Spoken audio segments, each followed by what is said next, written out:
Madam President. Senator from Utah.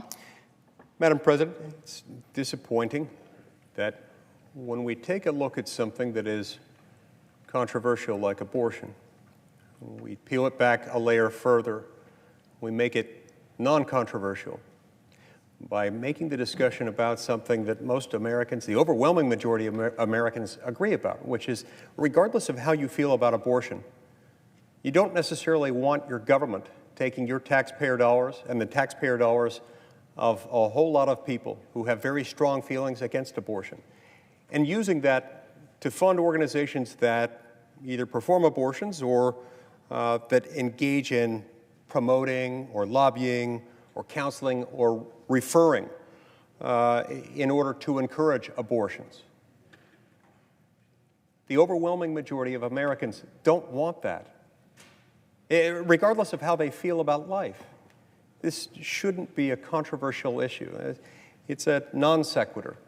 It's a straw man argument to suggest that this somehow limits anyone's options.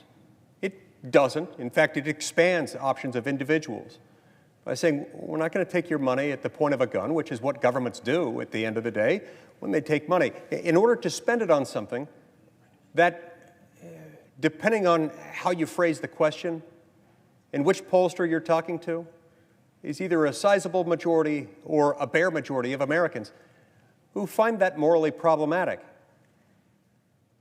But an overwhelming majority of Americans say that no matter what, you shouldn't be taking all taxpayer money and then using that to fund abortion or abortion-related advocacy. Now, last week, the Senate had a chance to adopt some measures that would protect the dignity of human life. Not just unborn human life, but also born human life, including babies who have been born alive following a failed abortion attempt. And unfortunately, due to a minority of this body, we lost the opportunity to enact those reforms. Now, those colleagues opposed to these measures did so largely on the claims that they were, as they put them, anti-woman or anti-health care.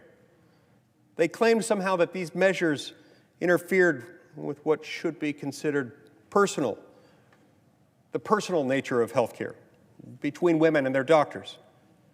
Madam President, I could not agree more that health care is personal. It is, after all, about healing, preserving, and prolonging the life of a human being, the life of a person. And in the case of a pregnant woman, it is about two persons, sometimes three. If it's a woman who's pregnant with a single baby, it is two persons with two beating hearts, two distinct sets of DNA, and two unique and eternally valuable, unrepeatable souls. Two persons with equal dignity and worth. And we ought to value both of them and provide opportunity and care and rights and protection to both. In the spirit of our founding, we ought to affirm through our laws and through our taxpayer dollars the truth that every member of our society, every woman, every man, every unborn child is entitled to the right to life and to the full protection of that right under the laws of the United States. And our health care ought to heal, preserve, and protect those lives. Unfortunately, many of our laws themselves permit and subsidize exactly the opposite of life. In our country, and even tragically abroad. Congress allows and helps fund the most radical abortion policy in the Western world, enabling procedures that impose barbaric violence upon women and unborn children, and ending the lives of hundreds of thousands of innocent babies in our nation every single year. And it allows our foreign aid money to go to organizations that fund and promote abortions overseas, taking the lives of thousands of innocent babies across the globe, especially, by the way, baby girls. In some of these countries, abortions happen in much higher numbers to female babies, precisely because they are female. Abortion is, in many cases, the knife's edge of sexism. The exact tool they use to denigrate women's equal dignity and value and worth and right to breathe. And in some of these countries, women don't even want the abortions.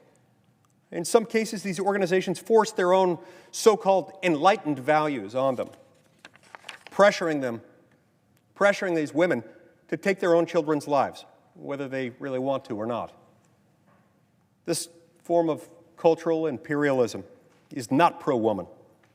It is not pro-child. And it is certainly not pro-healthcare. It is pro-sexism and pro-violence, and we must end it.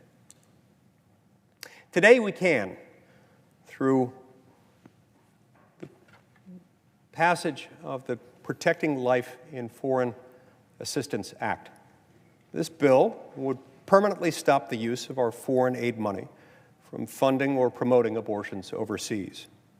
We ought to uphold the equal dignity of women, whether born or unborn, in America and across the world. And we should treat their bodies with reverence and dignity and respect, the respect that they deserve, not because any government decided to confer that respect upon them, but because they exist. Today, we can choose that too, through Senator Braun's bill, the Dignity for Aborted Children Act.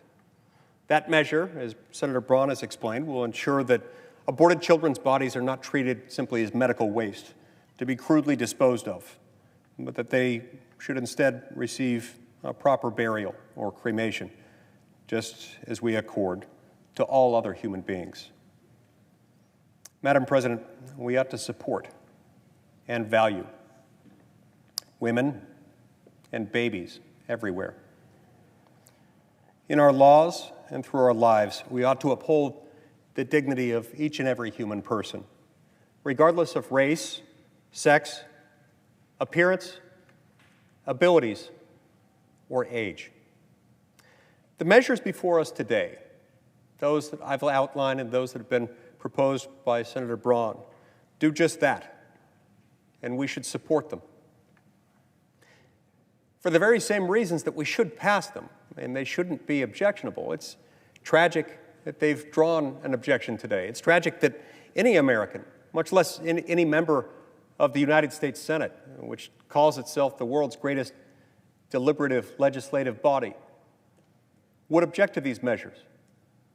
After all, it's difficult to fathom how someone wouldn't want to protect babies. It's difficult to fathom why someone wouldn't be in favor of something at least protecting the conscience rights of U.S. taxpayers who don't want to see their hard-earned taxpayer dollars going to fund an operation, a procedure that they know is designed to end a human life that in many cases is deliberately ended because of the sex of the person whose life is being taken.